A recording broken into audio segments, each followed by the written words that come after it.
નમસ્કાર મિત્રો।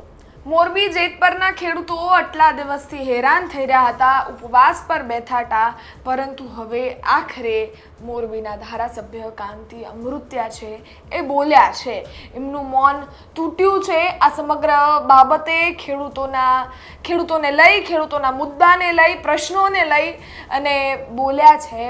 અને સાથે જ આ સમગ્ર ઘટના અંગે એમણે હર્ષભાઈ સંઘવી સાથે પણ વાત કરી છે, ભૂપેન્દ્રભાઈ પટેલ સાથે પણ વાત કરી છે અને સાથે જ બીજા ધારાસભ્યો અને મંત્રીઓની સાથે રહી અને ત્યાં અપીલ કરી છે, ત્યાં જઈ અને એમના મુદ્દાઓ મૂક્યા છે, એવી વાત કરવામાં આવી છે। સૌ પ્રથમ તમે સાંભળો, કાંતિ અમૃત્યા છે, એમણે શું કહ્યું છે। એમના નિવેદનમાં ખેડૂતોના માટે શું ફાયદાની વાત થઈ રહી છે, સાંભળો। લગભગ ગયા બુધવારે રાજ્યના મુખ્યમંત્રી હર્ષભાઈને અમે 2-5 ધારાસભ્ય મંત્રી મળી અને ચર્ચા કરી છે।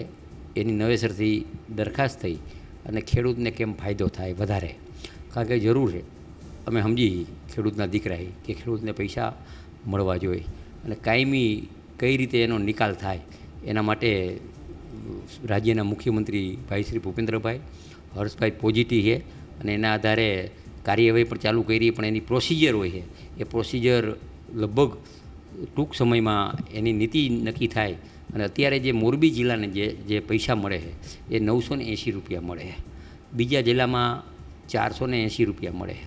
એટલે એમાં ગુજરાતમાં તમામ બીજા જિલ્લાને પણ કઈ રીતે વધારે મળે, મોરબી જિલ્લાને કઈ રીતે મળે કે મોરબી જિલ્લો એક ઉદ્યોગની દ્રષ્ટિએ હબ છે અને જમીનના ભાવ ઘણા બધા છે મોરબી જિલ્લામાં, એટલે એને પણ કઈ રીતે ખેડૂતને વળતર મળે એની અમે આ રાજ્યના કૃષિ મંત્રી ભાઈ શ્રી જીતુભાઈ, તમામ ઘણા બધા મંત્રીઓ ગઈ બુધવારે મુખ્યમંત્રી આરે લગભગ 15 મિનિટ ચર્ચા કરી અને વધારેમાં વધારે પૈસા મળે અને સારી રીતે ખેડૂતને ફાયદો થાય એના પ્રયત્નો અમારા ચાલુ જ છે અને ટૂંક સમયમાં એનો જે નિર્ણય લગભગ આવી જશે, મને વિશ્વાસ છે।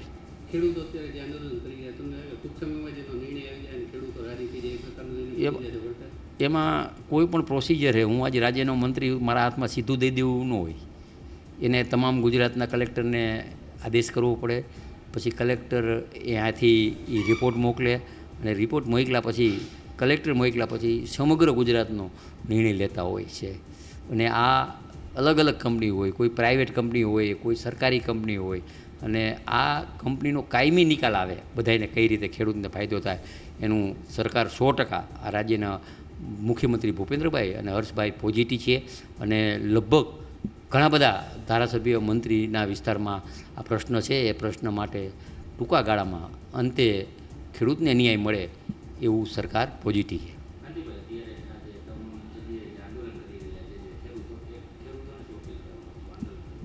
મારી નમ્ર વિનંતી છે, હક માટે તમે માગી શકો અને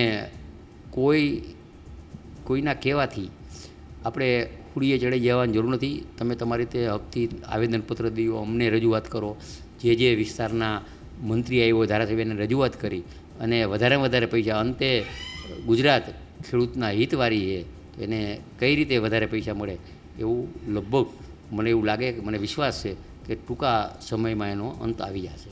આપણે સાંભળ્યા મોરબીના ધારાસભ્ય કાંતિ અમૃત્યા, જે આમ જોવા જઈએ તો જેતપર પણ ગયા હતા અને લોકોની વચ્ચે એકવાર એ ખેડૂતોની વચ્ચે પણ જઈ અને વાત કરી હતી।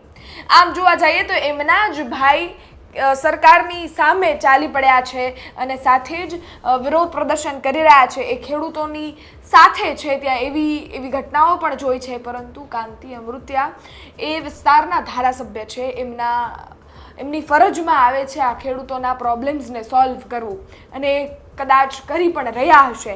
જે રીતે એમણે વાત કરી કે એ ગયા હતા હર્ષ સંઘવી સાથે અને બીજા ધારાસભ્યો મંત્રીઓની સાથે લઈ ત્યાં ગયા હતા, એ ઉપરથી એવું લાગી તો રહ્યું છે કે હવે કદાચ આ ખેડૂતોનો પ્રશ્ન છે એ સોલ્વ થશે। તમને શું લાગે છે? કોમેન્ટ ચોક્કસથી કરજો. બાકી ખાલી ને ખાલી હજી કહું છું, આ કાંતિ અમૃતિયા જે ધારાસભ્ય છે એમની ફરજ નથી. આ ખેડૂતો છે એ ગુજરાતના ખેડૂતો છે, અને બધા જ જેટલા પણ રાજકારણીઓ રાજકારણ કરે છે એમની ફરજમાં આવે છે કે એક ગામડાના ખેડૂતોને જે પણ પ્રોબ્લેમ્સ છે એ સોલ્વ થવી જોઈએ. અને સાથે જ ભારતીય જનતા પાર્ટીમાં બેઠેલા સત્તાધારીઓ, મોરબીના જેટલા પણ સત્તાધારીઓ છે એના ફરજમાં આવે છે આ બધી જ વસ્તુઓ તો કરવી જોઈએ. ખેર, હવે મોરબી જેતપરના ખેડૂતોએ કહી તો દીધું જ છે કે અહીંયા આવવાનું નથી એમને, પણ એમનાથી થાય જે પણ રજૂઆત, અપીલ ખેડૂતોના વહારે આવી શકાતું હોય એટલું કરવું જોઈએ. એમની ફરજની વાત છે. કરવું ન કરવું એમની ઉપર છે. ખેડૂતોનો પ્રશ્નો ક્યારે સોલ્વ થાય છે એ જોવું રહ્યું. કાંતિ અમૃતિયાના નિવેદનને લઈ આપનું શું માનવું છે કોમેન્ટ ચોક્કસથી કરજો. બાકી ગુજરાત તક જોતા રહો. વિડીયો ગમ્યો હોય તો લાઈક શેર કરી દેવો. ધન્યવાદ.